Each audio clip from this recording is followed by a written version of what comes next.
भाई का प्यार है। राजा भैया दिल का बड़ा अच्छा है। बहुत हेलो गाइज, कैसे हो आप सब? अच्छा तो हम स्वस्थ होंगे, मस्त होंगे भाई लोग। तो आज नए वीडियो में भाई लोग नए टॉपिक के साथ। तो आपने तो आगे वीडियो देख लिया होगा कि टॉपिक वीडियो है। तो भाई लोग जैसे कि आप लोग को बता चाहते हैं कि आज अंकुश राजा का शादी है और सब लोग सेलिब्रेट कर रहे हैं और हल्दी भी है आज।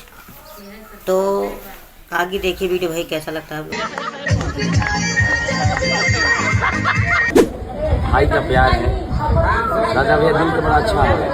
बहुत ही मासूम और जिनका नाम में राजा बा वो विचार का भी राजा है। और इसीलिए इनका शादी भी राजा की तरह हो रही है, जिसमें 11 बहन की शादी। आप सबको बताएं कि जितना बहन बाड़ी उस सबकी साड़ी भी हम जाके किनले वाले। जौन साड़ी पहन के वो लोग के ब्याह हुए वो साड़ी हमें किनले बाने जाके, अपना पसंद से किनले रहने जाके। और उस साड़ी किनत समय हम जब दुकान पे जात रहने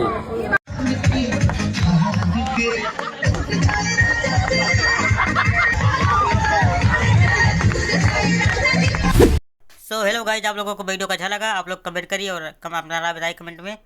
तो भाई लोग ऐसा वीडियो देखने के लिए भाई लोग सब्सक्राइब करिए, फॉलो करिए, फिर आपको ऐसा वीडियो लाते रहेंगे भाई लोग। जय श्री राम भाई लोग।